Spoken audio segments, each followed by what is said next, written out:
do the kind of work that we all want to do and do, and some of us do, in terms of helping animals.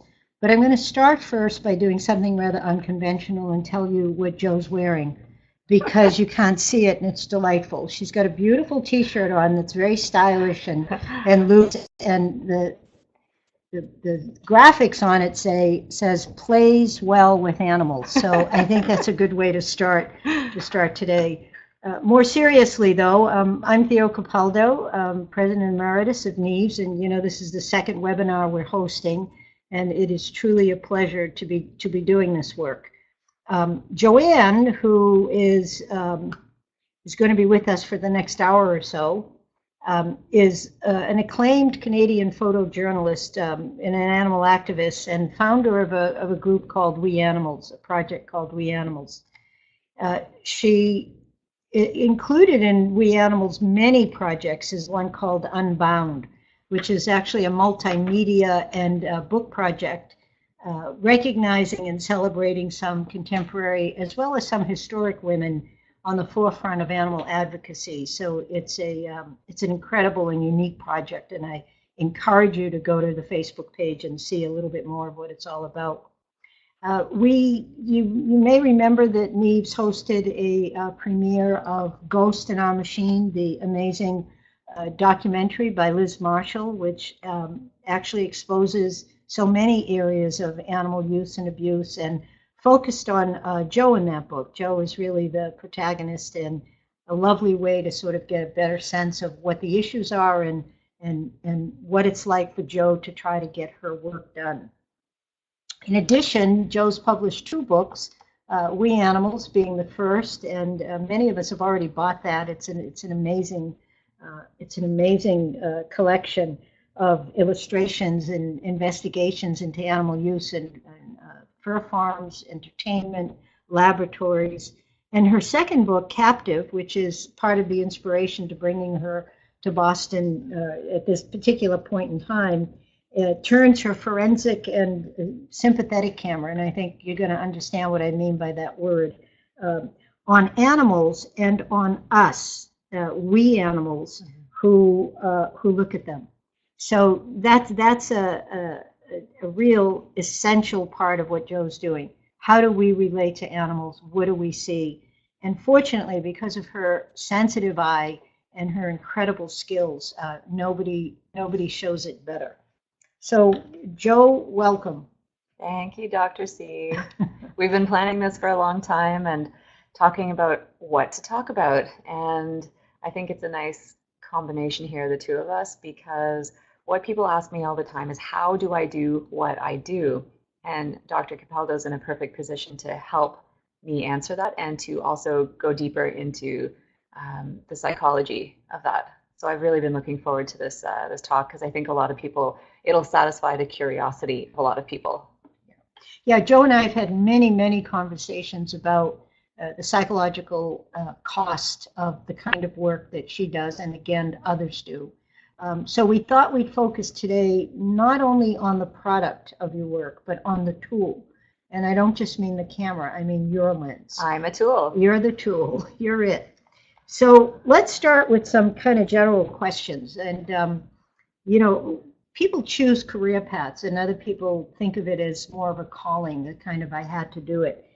Can you tell us how you arrived at this life commitment to witnessing, to being a witnessing eye for animals, and who happens to also have incredible photographic talent?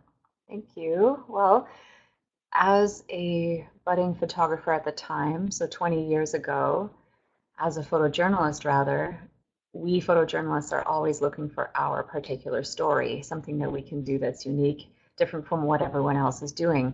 And I was one of the many people out there, searching for that. And something happened in 1998, and it has to do with this picture that you're seeing here of the monkey chained to a window. I was backpacking in Ecuador, and I saw this monkey, and all sorts of tourists were crowded around this animal who could neither really go inside nor outside. And they were taking pictures and laughing. They thought it was funny. And I stopped to take a picture because I thought it was cruel. I thought it was appalling. And I took a picture thinking maybe I can do something with this picture. This is proof of something. And I also realized that I was alone in that sentiment. And I thought that my point of view was more important than theirs. You know, I was seeing something that I was seeing the life of an individual, not just someone there for our entertainment, not just an object, but there was a chained individual, and I thought, okay, well, I can do something with this image to help, hopefully. And also, I see animals differently than other people do. And that was the beginning of formulating the We Animals project. Knowing that when I saw a bird in a cage, you know, that was an upsetting thing. That wasn't a cute little budgie, oh, how nice to keep in the house. You know, I saw that differently. I saw dogs chained in backyards differently, and on and on and on.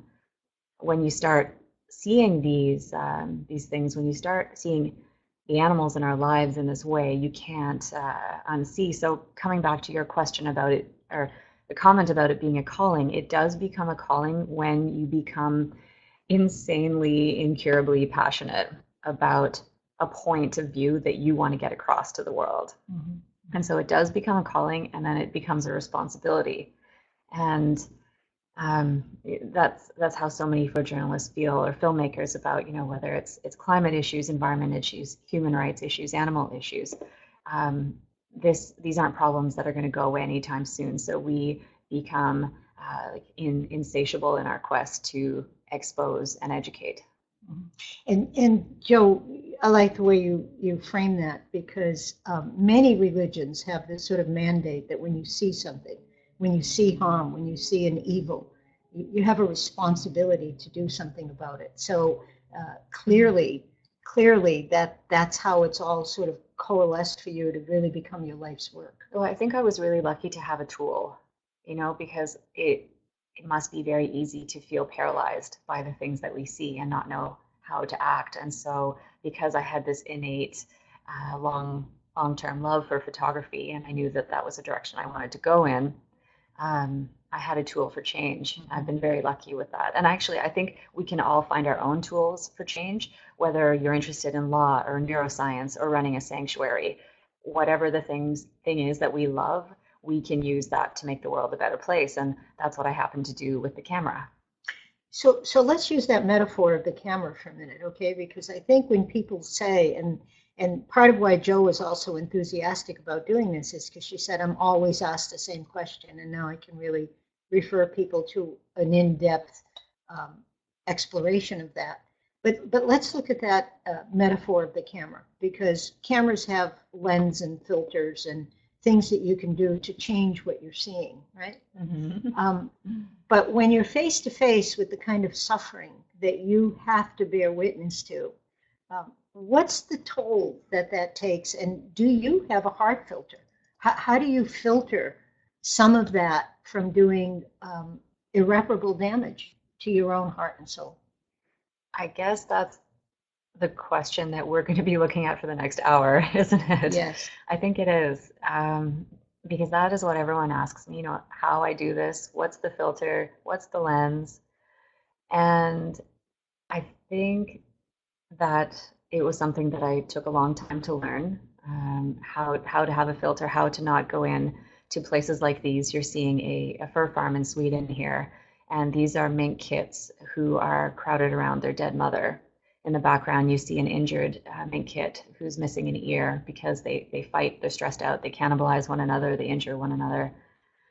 Now, how does one go into these places and see and leave intact? Well, I mean, I wasn't intact for a long time.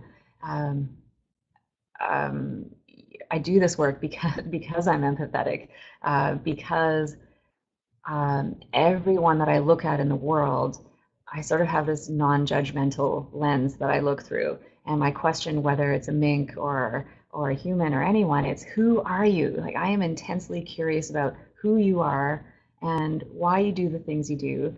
And I think that's what propels me to these places. And I think I'm already going off topic a little bit, actually. No, there's no such thing. But when you are empathetic, you're like a sponge too, right? And the things that you see, you imagine what someone else is feeling, and you feel it too. And so if it's happiness, then great. And if it's pain, then whether it's perceived or real, and often like in a situation like this, the pain is factual and real, you're going to take that on as well. So how does one live in a world like that? How does one navigate the world? And so I had to learn that. It took a really long time. I felt alone for a long time because I had this empathetic lens on the world, and no one was seeing it the way I was seeing it, especially me on the front lines. I was really, climbing through mink poop.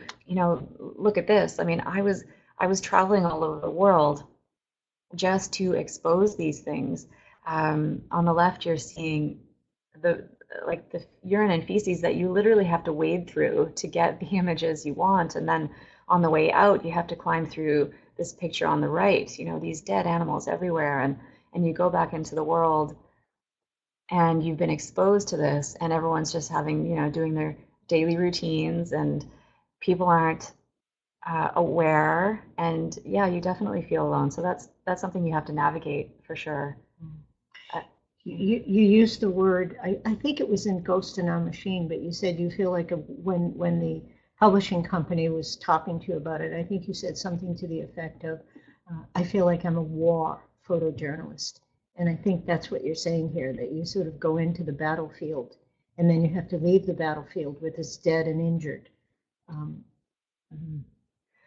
Yeah, when I say, I feel like a war photographer, I'm doing it a little bit to be contentious. I want people to think, what do you mean you're a war photographer? You photograph animals. So what does she mean by that? And I'm not ever trying to be self-aggrandizing or anything like that. It's to be contentious, but I mean it's also fact. I mean, there is this invisible war on animals, and in fact that's what I call these animals, the invisibles.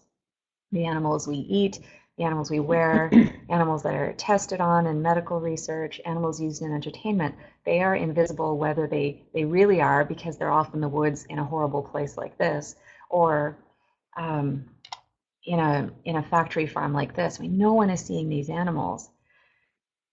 We have a few examples here, and back to, how do you look after your heart when you're facing, and literally, as you can see, facing face to face with these animals.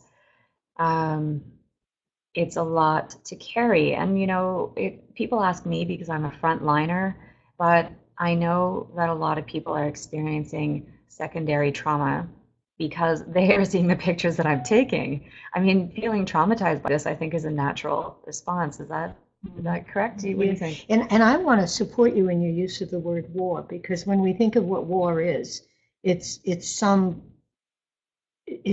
attempt at power. It's an attempt at getting something. There are very few righteous wars.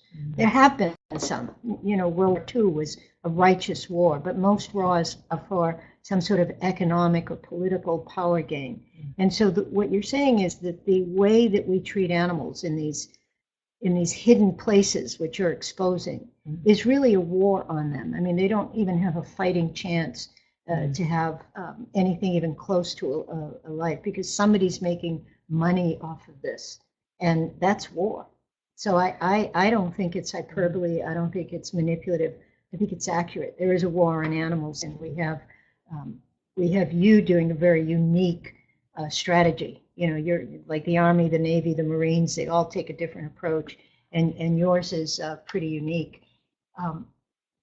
When I look at these photos, there's often two things that happens for me. One is, first of all, the pain, and secondly, there's something about, even when you're photographing the most egregious, horrible situation, there's something beautiful about the animals, and your ability to capture that vis-a-vis what I'm assuming is, because they say all amazing photographers have a relationship with their subjects. You have to. There has to be a connection.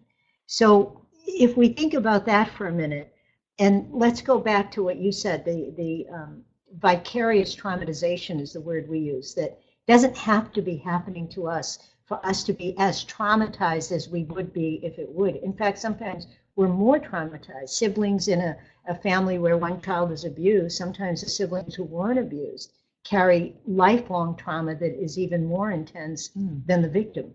So go back to that a little bit, because I think when people say, how do you do it? I think what they say is, how do you manage the suffering because you feel it? And the second part to my question is, when you're there doing the work, is that when you feel it, or is it when you're home, in your studio, in your office, looking at the images? Yeah, going back to this image, I mean, when we get there, we put so much work and time and effort into just getting there, the planning and the funding and the security. And so the last place that is a good time to be feeling is these places.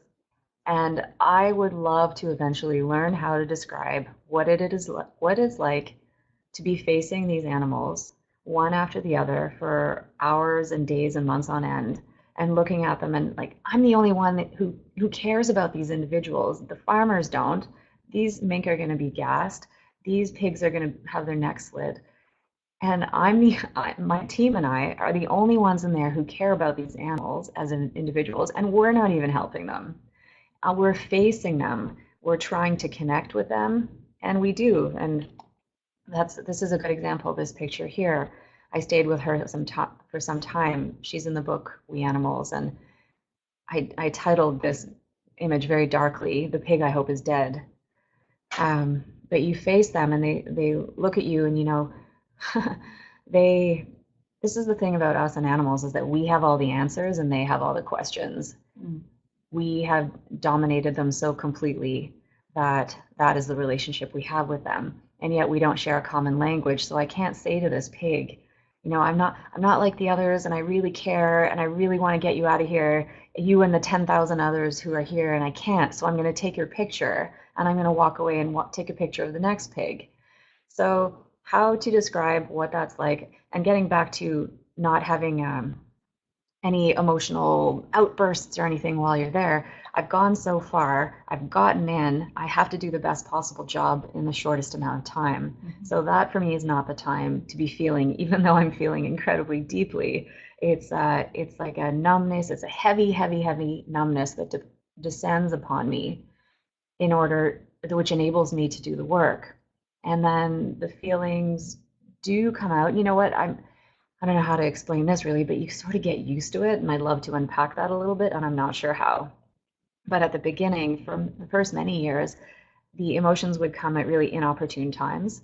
I remember driving to a corporate job once. I was shooting a 2-day corporate event. I was driving there, and I burst out in tears, unbeknownst to me that was even going to happen, about bears in bear bile farms. And I could not stop crying. And I was like, what is going on here? I feel completely out of control with this. That doesn't happen really to me anymore after years of you doing this. But well, here again, I know you introduced part of why I'm a good person to be doing this with is because I'm a shrink, right? And I've worked with individuals who've had incredible traumas in their life. And, you know, a young woman who was sexually abused by her stepfather. And she remembers the day she learned how to dissociate, how she learned how to actually leave the situation. And she said it was as if I was watching it happening to me from the corner ceiling of the room. And I think when the traumatic event is occurring, our psyche does protect us. It's a little like, I remember I caught my thumb in a car door when I was a little girl. I didn't feel anything. You know, the body has a way of numbing out. Well, so too the psyche. The psyche has a way of helping us dissociate at that time. But that doesn't mean that it hasn't been registered. And what you're talking about is delayed grief, that you just did a stoplight sometime and all of a sudden it comes flooding in because you don't have to be in a defensive mode like when you're in there. And that's a huge toll. That's a huge toll that your coping mechanism works to allow you to continue to go, but it doesn't mean it's not costing you. Does that make sense, Joe? It does, and I'm thinking about all my investigator friends who are out there doing this tireless, terrible, thankless work all the time, and my heart is with them right now. It's sort of making me choke up a little bit because I know how how these people suffer, and we don't really have the coping tools. I mean, we're so passionate about doing the work, and we just don't look after ourselves. I recommend books, and I try and give people advice, but really I'm not the person to do it. I'm just someone who's been doing it a long time and can speak from experience. But I hope they are listening to this, and I will point them to this webinar. Well, and Joe, I want to say that you do have the coping tools.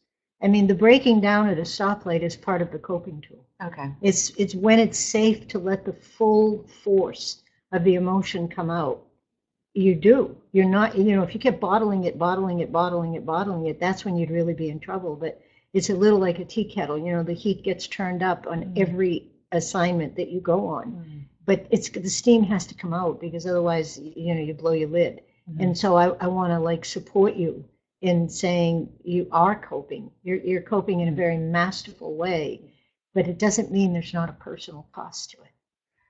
Yeah, and the personal cost is also physical, which is something that we don't talk about often. And I don't know the biology of what it does, all that adrenaline all the time, the sneaking around, the absorbing of the stress of the animals around you, or whether it's something a little bit more benign, like something we see every day, animals in zoos, or whether it's animals actually getting their necks slit at slaughter.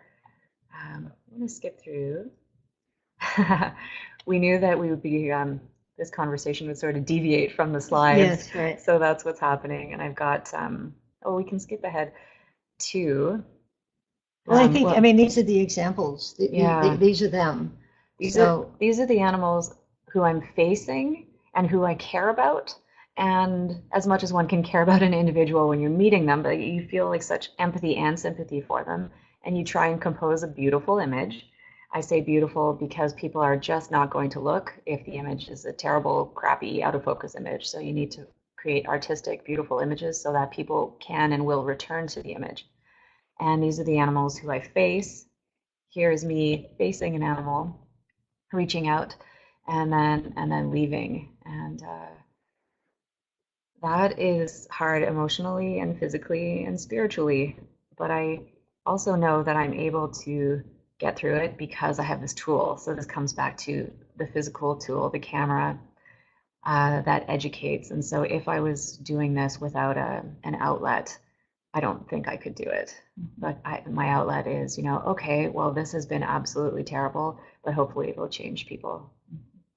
And let's add to this then, because you started to talk a little bit about it, but when you talk about the physical toll that it takes, I can only imagine, there's international flights. Give us just again a rundown, because I think when you see, it's a little like watching a gymnast and you think, oh, that must have been easy, and it wasn't. It took years and years of training and ability. And so we've talked about the role your heart and compassion plays. We've talked about the magnificence of your photographic lens, but let's talk about your body for a minute, and what kind of a toll this work takes on you. It takes physically. You're not sitting at a desk like I got to do. You're not going to meetings in DC. You're out there in the field. Oh, well, I guess for me, my big concern is the adrenaline and the aftermath of the adrenaline, which I've mentioned. I mean, physically, I feel like I do best when I'm in good shape, so I can run. Because one must climb fences and run away in situations when you're doing this work, and which is funny because you're actually only as fast as your slowest team member. But I mean, I'm sorry, I had to make a joke there. You have to laugh at this stuff, right? But yeah.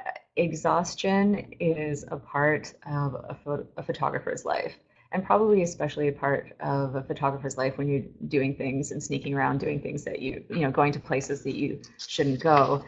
And again, thinking of all my investigator friends, it becomes a part of our way of life and a part of our community to be up every night, all night, and going home at 7 a.m. And that becomes normal, but it's really abnormal. It's really abnormal to have to be sneaking around. So quite literally, your world is turned upside down. Day becomes night, night becomes day. I mean, Yeah. to use the metaphor, but literally, there are times when you just have to function on a whole different. Yeah, and you try and sleep during the day, but it's daylight out and you might get 4 or 5 hours and then it just compounds itself going out night after night And this is after whatever jet lag you've incurred. yeah. Right. Yeah. Right.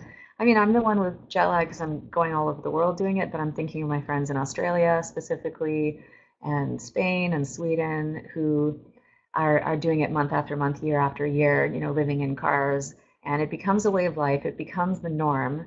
But like that sucks for us, really. And we don't even realize. I mean, we joke about it a lot. We joke about our lifestyle and we make terribly dark jokes about the things we see out, in order to cope. So it does funny things to your brain, really. Mm-hmm. And as for all of this becoming the norm, I don't know. I just feel really sorry for us now that we're talking about it here. I feel really sorry for us because that is just really physically hard. Like I wonder how much it has aged me and aged my friends, to be so tired all the time and to be witnessing sorrow all the time. I mean, yeah, I guess, there are jobs out there, not just as photographers and investigators, but people who have to live with sorrow all the time. So I'll ask you, how do we cope with that? Well. Here. This is a good opportunity for me to talk a little bit about. I mean, number one, we wanted you here because you do such incredible work. Because NEAVS has partnered with you. We've got some films coming up. I'll talk a little bit about that later. But also because there's a lot of ridicule often from the general public about animal activists, about vegans, about are trying to change the world and the little piece that somebody might get from it. And I think one of my own agendas in talking to you and Jill, for example, is because I want people to see that this is serious business, that people are paying a price, that it's not to be ridiculed, but rather is one of the noble fights, for human rights, for civil rights, for racial rights, for gender rights. This is just one more noble cause. And I would hope that the general public, I mean, I'm sure a lot of our listeners are converted, choir. We're preaching, we're sharing with the choir. We're not preaching, but we're sharing with the choir. But there are others who just don't get it. They don't get why this is so important to us. And I think by showing you as an example, by using you as an example, I think people can see the sincerity. And like I said, I like the word noble because you're doing noble work. Even if you had to go to multi publishers to try to get somebody to pick it up, Yeah. you're doing noble work, and we're ahead of the time. We're ahead of the time. So, And I do see that about the publishing because 10 years ago and more recently than that, this work was just not going to be on the table for a lot of publishers and for a lot of media. And that's changing super quickly. I did pull this slide up because this is a quote by you, and we're featuring you in the Unbound project about women animal advocates around the world. But I use this slide in all of my presentations to people because look at that quote. It's all the same, really. The environment, women, children, civil rights, the animals, it's all about the same thing, compassion and doing what's right for everyone. I love it. Thank you. Can I actually go back to this another quote that I found just yesterday, and or the day before, and we slipped it into this slideshow. And you see me here with this pig, and on that very same night, here I am facing these animals over and over. And I thought so many of us can relate to this quote. Compassion hurts. When you feel connected to everything, you also feel responsible for everything, and you cannot turn away. You must grow strong enough to love the world, yet empty enough to sit down at the same table with its worst horrors. By Andrew Boyd. I don't know who Andrew Boyd is, but thank you for that. And how to how to describe what that's like, I don't know, but that's kind of what you have to do in order to be able to move forward. Yeah. And to use the word compassion and consciousness, they're like flip sides of the same coin, and consciousness means suffering. You don't get to be conscious and numb and sit around and not think about things, so and it's like it's like other things, that the more you have it, the more it grows. And the more you see. And the more you see, the more pain there is, and the more pain there is, the more work there is to be done. And that's the spiritual path that kind of starts to spin your life in the direction that it has to go. I wish we could go into, okay, what are the exact direct tools we can give people to cope with that? Well, we're going to, and with that, we had one other question here that we set up, which is, has anything changed for you? I think you started to talk a little bit about that before, but the question is, you say you're going to do this forever, and you've been doing it for years now, and have your ability, strength, the direction it takes, has anything changed for you? You talked a little bit about that, but just even on a practical level as well as a psycho-emotional level, what's changed for you? With how many? Yeah. Well, the reason it started and the reason it continues, and I love this quote by Dorothy Parker. The quote is, "The cure to boredom is curiosity, and there is no cure to curiosity." Yeah, that's great. And so that's in her amazing way. Right. Yes. Right, Yeah. right. So that's why I started. That's why I continue. And that's what drives me. But for sure, strategy has changed. In the beginning, it was about accumulating material and accumulating an archive, a wealth of information I could share with the world. But once you do that, once you've been doing that for 10 years and you're sitting on, tens of thousands of images, strategy needs to change, and you need to think a lot more about reach. And I know a lot of investigators who are really focused still on just, going out every night and getting those images, or out every day, whatever you're doing. But what has changed for me is that I do a lot less of the field work in order to have the material, to sit with it, to think about what can we do with this, where can it go, how can we strategically think on this to reach people who are not the converted. And we know that the converted, quote unquote, the animal rights people, the vegans, are going to see this work. We know it's very hard to get it beyond that. That's changing, thank goodness, but how do we do that? So now there's a lot more strategy behind it. And also, honestly, that keeps me out of the field, and the field work is so tiring, and I didn't have, for the longest time, I didn't have a filter in terms of my boundaries. I didn't have boundaries, I just simply must be out shooting as much as I possibly can. But after 10, 15 years of that, I'm getting tired. I am tired. I always was tired, but it's very helpful now that I'm, home more, being strategic and working with other people. We have a filmmaker now who's working with NEAVS, Kelly Guerin. We love her. She is so clever and smart and talented. And so I have a bigger team now, and we have people writing for us. We have an editor. So we share the work, we reach farther, and it's all very exciting. Yeah, and I love hearing that. I knew it, but again, the way you frame it, if you've got tens of thousands of photos, there's probably very little new. There's just a different kind of horror, but there's very little new. You've got the data now. You've got the bank of information, and so now what do you do with it? How do you make it work the way you promised you would? Yeah, and there is one of the reasons we have for continuing to do the work is if it's specific to a campaign. Right. And so I'll say no to a lot of work now if they just want to produce it to have it.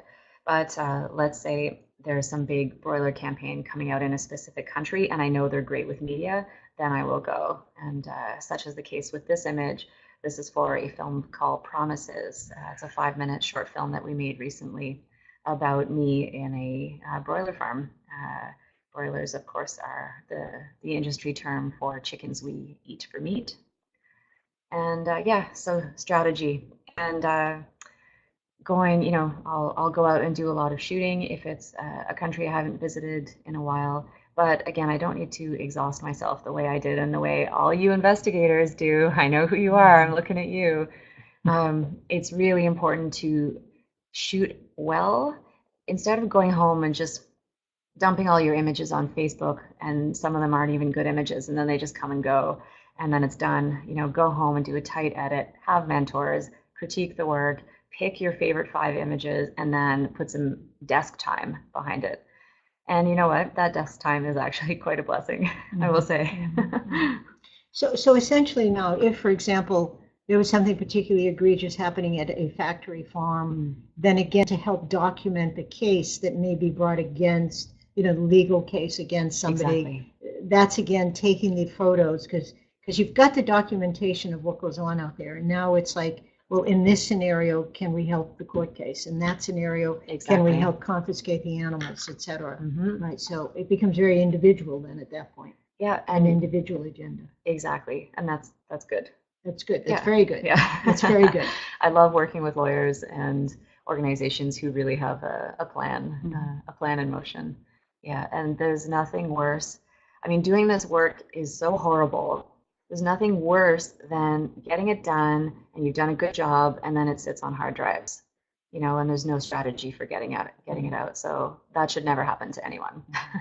And Jill, this might be, sorry, Joe, because Jill was here last week. Joe, this might be a good time to talk about the project that we sent you out on. And the reason Jill's name came in is because she's waiting for you to go back to the bear bile farms, to the sanctuaries where the bear bile farms have been rescued. And tell people about the project that we assigned you to, because I was a fanatic about not using stock photos for two reasons. One, they're not real, and two, because it's some animal being exploited by some professional photographer so that people can pay and buy for stock photos. And we wanted the real thing. So tell people a little bit about that assignment, which I think was one of your happier ones. Yeah, and I will say that maybe you don't remember this, but when you called me, it was January 1st at 10 a.m. and I was having a leisurely lie-in and I was reading and I got a phone call and I was like, oh, it's Dr. Capaldo from NEAVS. Why is she calling me on January 1st at 10 a.m.? And you called and you said, would you be interested in doing this assignment for us, which is basically, hiring me to go around North America to photograph rescued chimpanzees like Arthur and Phoenix and the horses rescued from the Premarin industry and all this. I thought, oh my gosh, this is just a godsend. Of course I want to do this. Which is why I took the liberty of calling you at holiday, because it was really a gift, to you, to us, and to the animals. Right. Dr. C gave me a gift, and it was to keep me in the field, but doing a different kind of work. And this kind of work is really important. We need to show the invisible animals, how they live and die at our hands, but we also need to see the good and the possibilities and the individuals. I mean, look at this face. This is Arthur, right? This is Arthur. And he was one of the chimpanzees who was rescued by Save the Chimps and NEAVS. So do you want to chime in with that? Yeah, we found out about Arthur at a roadside zoo in New Hampshire, and he had been sold from the Colston Foundation. And we were able to close the facility down, and Carol Noon said, yeah, just bring him down here. And one of the things that I love about these photos is that Arthur did grow into his ears. As a baby, he just had huge ears. But Arthur and Phoenix are an example of that, of what was an unholy alliance between research and entertainment. That entertainment often just dumped their animals into research labs. Many of the fauna chimps, for example, were raised as human companions and then just one day unceremoniously dumped. So yeah, that was Arthur, and so we earmarked Arthur and Phoenix for some stunning photos because he's a handsome guy, and that even makes the subject even more enthralling. Right. And it is. And you did some beagles for us the Beagle from labs project. Yeah, they're rescued from labs. And some monkeys. Yeah, at Jungle Friends Sanctuary. So it was a great opportunity to produce a different kind of material that is equally useful. And I'm so glad you guys, orchestrated that and that we have these images. And now, Arthur's in my presentations. A lot of these animals are in my presentations. I bring the photos from school to school, place to place. And it's just nice for me to go and have a sigh of relief. And so all us investigators and animal people should go to sanctuaries. Absolutely. And it's one of the ways that we can take care of ourselves specifically to see these rescued and rehabilitated animals, because we are facing the horrors of what they go through. and there's so little opportunity. You know, the lucky few end up in sanctuary. So go there and take a breath and just enjoy them. And you know, it's hard for us to be in the moment. I mean, all of us are like that. But I find that I can be really peaceful in the moment when I'm at a sanctuary, just sitting there surrounded by the chickens, being chickens, or a cow chewing her cud. And it reminds me, is not that I need a reminder, but you know, sometimes you do need a reminder. Like, these are the individuals we're fighting for. Look how incredibly special these funny little chickens are. Look at the personality, and so on. And so it's a great way to rejuvenate and fuel the fire to move forward. Yeah, that was a really good project for many reasons. One, we got an incredible library of photographs to use.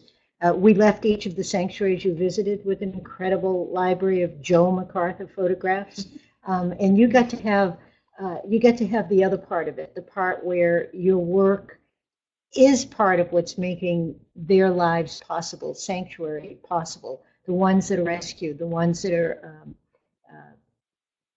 saved. I like the word saved, the ones that are saved, and you got to sort of be in that element. But let's go back for 1 minute, because one of the questions I was going to ask you is, you know, the times I see Jo in her happy place is when she's nose to nose or face to face with some animal. And interestingly, because on the drive over, we were talking about like how much we love the smell of our dog's feet. You know, and right, that's a true story. So many people love the smell of their dog's feet. They smell like corn chips. I know my sister's laughing right now hearing this. Yeah. So tell us about that experience vis-a-vis the difference between that moment in your life and the moment where you have to look at that pig and say, I'm sorry, I'm trying to help, but I can't take you with me. Because those are two very different psychodynamics of the relationship with that animal. And what's it like when you're buried in the senses of this living, wonderful, happy cow and not somebody on a factory farm? Well, I need a poet to put that into words. But you are. Not right now. Right now, I'm just someone who has tears in her eyes, being faced with, you know, those opposites. Thinking about, especially the pigs, because pigs are have such soulful eyes, and they're such smart animals, and I find it's very easy to connect with a pig and figure out what they're thinking and feeling, and the numbness and hollowness that accompanies you through those places as you film and photograph. And then you come here, and this is a photo of Sunny and I, and he was rescued at a day old, and here's someone who was going to be, you know, made into dog food or left for dead, but he was rescued by Farm Sanctuary, and he grew into the most loving, funny being. And as you can see, he's very comfortable with we animals, we humans. And like I said, I need a poet to describe the difference between those two. I mean, it's really simple, to feeling really empty and then feeling really full. And you need to feel full to go forward. You can't be running on empty. Literally and metaphorically, and it comes back to why seeing and being with animals is important. And not just, you know, not everyone can just go to a farm sanctuary. They may not have them nearby, but you can help animals in different ways. You can walk the dogs at the shelters, and you can give. And if you can't go to a sanctuary, you can look at photos of sanctuary. You know, just as people are traumatized by looking at photos of the horrors, you can also feel rejuvenated by reading the stories and looking at the photos of individuals like Sunny, and I think this is Cash. And go to these moments if you can. And for me, it's also about helping to rescue animals.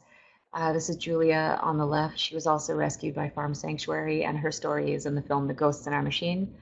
And then on the right, after Hurricane Katrina hit the US in 2006, I went down to not only document the animals left behind, but to help rescue. So those were really long days, tired in a different way, tired, you know, feeling really fulfilled that you had helped individuals every day. And in fact, that's Pee-wee, and I brought Pee-wee back with me to Canada, as many of us were doing, to rehome and find homes for these animals. And I've often lived with animals. and volunteered. On the left, that's Adib Action Africa. It's one of the best places in the world to volunteer, and that's in Delhi. She was uh, um, orphaned by the bushmeat trade, and that's when she arrived with us. And then on the right is my one of my good friends, Desdemona, and she was adopted by me. She had no belly feathers. She was really stressed out, but she really came around and we became good friends. But anyway, hi. I could go on forever. I think we've got a few kind of closing questions, but I think one of the things that these photographs also answer, the how do you do what you do? Well, you have to show what's wrong, but you have to show a solution. You have to show hope, because you can deal with all level of pain and crisis when you have hope. But when you give up hope, that's when your soul dies. And it's these kinds of experiences that keep hope alive. And for example, one of my favorite Facebook friends is Susie up at Farm Sanctuary, because it's just oodles and oodles and oodles of happy stuff. I mean, I used to visit farms when I was a little girl. A family, well, not family, but a friend of a family who had a farm, and I fell in love with the cows, and then they would disappear. And but frolicking, cows just like, yay, it's spring. And like you say, that's when you get to not objectify them. You get to objectify them when they're in the meat market. You get to objectify them when somebody says, we're finding a cure for Alzheimer's, and your uncle has Alzheimer's. So you don't ask why and is this really true? Oh, yeah. So that aspect of what you do, in the good news is to light a candle instead of just cursing the darkness. And Yes. And I think you've got a lot of candles in you that have been lit. Well, I gravitate towards the candles, and here are three of them. And this is, these candles in the dark are the subject of our next book. I say our because it's myself and a team, including one of my co-authors, Dr. Carrie Cronin. And what I saw doing all of this work is that it was women largely on the front lines of animal advocacy. So I thought this was something worth celebrating and worth highlighting. And this is an ongoing project. It'll be a book by about 2020. But in the meantime, it really is a lot of fun. It's a different way of focusing on animal issues. I mean, it's absolutely about that, but it's about the people, saving lives, shining a light. We have Carol Adams in the middle, feminist and writer of The Sexual Politics of Meat. We have Dr. Goodall, and we have an activist from Spain whose name is escaping me, and that is really embarrassing. I'm going to fix that on Facebook soon. But we have all sorts of people. We have famous women that we're featuring, but we also are making it a point of featuring the women who are just toiling quietly away, who are first responders. For example, like Lumka Galintete, she's in Johannesburg, and she's the person who gets phone calls at 3 in the morning because there's a dog injured on the road, that kind of thing. And so this is a celebration of the hard workers, the trailblazers. This is Rabia Hawa. She's in Kenya. And what a trailblazer. She is the first female Muslim honorary warden with the Kenyan Wildlife Services. Super wonderful, outspoken woman. And so, yeah, focusing on the good, focusing on change. So again, back to how I do it, as you just mentioned, how I do it is focusing on hope. It's a must for me, and it's probably a must for a lot of people. There's a lot to be extremely depressed about, and I know that firsthand. And but I can't live there. That's not where that's not where my heart rests. That's not where I can rest. And so I've literally trained myself. I mean, even with therapy, with the help of a therapist, is to get out of the negative rut. And it's easy to be there as an animal activist. Get out of that rut and hop over into a different rut, one that is forward moving, one that is about joy and lightness and change and good and moving in that direction. Also, part of how I cope is not having a focus in the way distant future on total animal liberation, because that would depress me, because we're nowhere near that. So for me, a coping tool is focusing on one day at a time, one person at a time, and celebrating all the small changes that people are making. Yeah. Yeah. Hope. Oh, yeah. Well, Patrice Jones says hope is something you feel, but hope is also a thing you do. That's right. So hope is a thing I do. That's right. That's wonderful. And you know, Kibo's name means hope. Ah, I love it. In Japanese, and I named him Hope at a point where I was feeling pretty hopeless. So I think it's good to have a little hope running around. Yeah. All 21 pounds of him. So yeah. Let's just get a little practical now for a minute, and talk a little bit about what would your advice be to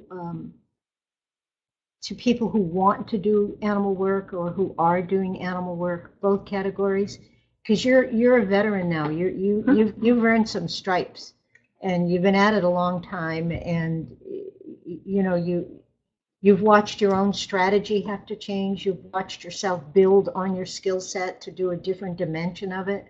What would your advice be? Because you're soon gonna be a wise old woman. Right now you're just a wise young woman, but I look forward to being a wise old woman. That's right, right?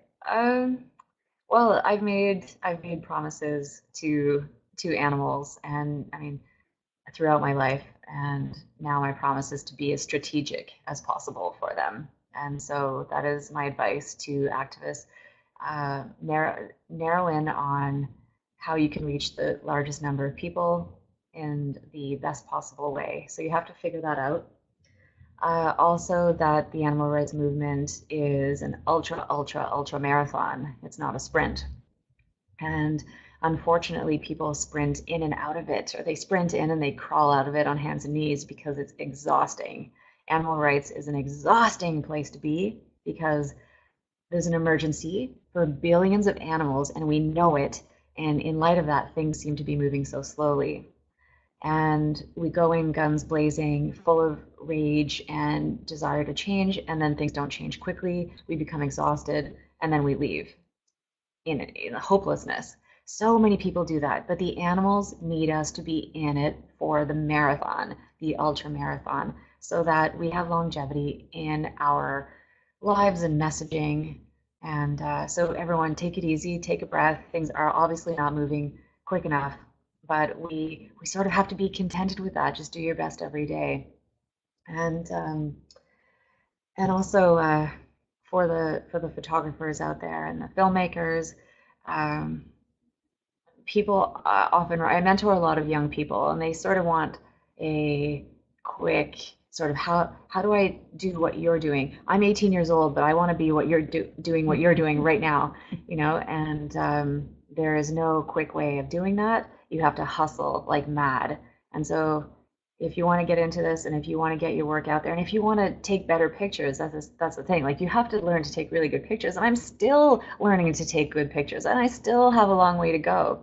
You have to hustle. You have to work really hard, and you have to give up things, but hopefully giving up things in order to advance your passion and your career and your drive is not a sacrifice, but an investment. That's the way I see it. I've given up all sorts of things. I don't have a normal life the way a lot of people have a quote unquote normal life, but that's all part of it, and I love it. And I did this sort of mental experiment with myself a couple of years ago, and I thought, okay, Joe, what's your goal in life? Okay, well, animal liberation. Okay, well, you're not going to get that, so ask again. What's your goal in life? And I started narrowing it down smaller and smaller. Okay, well, it's to take good pictures. Well, what else is it? Narrow. And I thought, okay, Joe, if you can have one word that symbolizes your life at the end of your life, what is it going to be? If you have lived that way, what will make you feel like a success? So that word for me was kindness. I thought, how am I going to live a happy, successful life? You know, distilled down into one word. And animal liberation was not possible, but kindness was possible. And it's a fun experiment to do, and I bet everyone could do it and come up with a different answer. Yeah, it is an interesting self-challenge. Yeah. You know, when you talk about breaking it down into pieces, I told you the story about Carol New, you know, who again saved the most chimpanzees, built the biggest chimpanzee. You know, I said it's not a sanctuary, it's a city. And yet Carol said she loved nothing more than cleaning the cages. She felt it was an honor, for example, to clean up after Dana. And I was there one time, and she was scooting around in Dana's little tunnel that she could come outside in, a big open tunnel, that because Dana had lost the use of her legs. And Carol was in there scrubbing with her cigarette, her baseball cap, her little soapy bucket. And I saw her pick up the phone, and it was right in the middle of the major construction of this multi-million-dollar city, this city of islands for rescue chimpanzees from research. And I saw her pick up the phone and say something. I'm sure she was making her 150th decision of the day. And then she put it back on her hip and continued scrubbing. And I remember in that moment thinking, the way you make a miracle happen is by just focusing on that one little thing at a time and not thinking about the whole miraculous thing, because you'll be blinded. Mm-hmm. You'll be blinded by it. And you're saying the same thing, that if you stay focused, and I also like, and it's part of what I admire in you, is the importance of strategy. You don't just go out there and cast a wide net. You've got to have a strategic approach. Many groups in the movement, for example, that you'll see them going after one thing after another. Focus, find something, focus, make sure it's a critical piece of dismantling. You know, like I talk about ending chimp research, ending the first veterinary school's use of dog lab. It's that one, it's taking that brick out of the vivisection industry. And you've got to do it. You got to dismantle things one brick at a time. And there's one other thing I do want to say, and I forgot about this, and I apologize to your team members, but I want you to all know that we love you too. We don't know who you are. Maybe we've run into each other at some animal event, but you know, Jo's out there, and certainly she's a leader. She's a visionary. She's somebody that we want to keep happy and well, because she's got a lot more miles to go. But all of your work is deeply appreciated, and other investigators too, because I think even with somebody with 40 years under my belt of animal work, I couldn't do it either. So thank you all. Do you want to say any final words? And I just got a few announcements about what's next with NEAVS, and then we can go and relax for a while. Yeah, I think it's a conversation that we should all be having, the self-care conversation. And so I hope that the people listening and people tuning in, you know, years from now, because this will be out on the internet, will really reflect on how to look after ourselves and what you need, whether it's, you know, community or solitary time. It's super important. And there's also, I want to mention a great book that Melanie Joy has just put out. It's called, it's called Beyond Beliefs. And it's about relationships between any kind of relationship, work relationship, romantic relationship, between the compassionate and the non-compassionate, or, you know, the vegans and the meat-eating family and all this. So Beyond Beliefs by Melanie Joy and Aftershock by Patrice Jones are, you know, quick hands-on ways that you can help yourself cope with being an empathetic person in a very strange world. Mm-hmm. Or being on the path of higher consciousness and the price that pays. Yeah. Thank you, Jo. You know, you take care of yourself. You stay blessed and stay strong, and we're with you, and you got a friend in NEAVS, as they say. Mm-hmm. For those of you listening, I'm sure you enjoyed this, and I think you have an opportunity tonight, those of you who are in an hour's commute of the surrounding Boston area, to join us tonight and get to be have an up-close interaction with Jo. A close-up, that was the word I was looking for from photography. To have a close-up interaction with Jo tonight. We're going to be doing a book signing and a mini presentation, mostly Q&A tonight, so you'll have a chance to ask your own questions. The other thing I want you to watch for is NEAVS' project with Jo and Kelly with We Animals. We're doing two short films and one short documentary. The short films are going to be on the psychological trauma that monkeys from research have endured. Another one will be on alternatives, and then we're actually doing a short 15 to 20 minute documentary on alternatives. I have the pleasure of being with Kelly during the alternative conference in Seattle, and she emulates Jo, and I said to her, you are a mini Jo, don't you worry about it. So Watch for those projects because we love working with good people, and We Animals is bringing the best of the lot together, and so we'll look forward to that. Remember one also that both Joe's and Jill's webinar, and both of them send their love to each other. I said at the introduction to Jill's presentation, that event that night, I said, you know, if I was in a boat, a lifeboat, and it could only hold 2 people, and I was with Joe and Jill, I would jump over. So anyhow, you can listen to Jill and Joe's webinars on our website at neavs.org. Watch for the other upcoming programs. We'll also have a webinar early in winter on alternatives. And thank you so much. Thank you for caring, for your support of NEAVS and We Animals.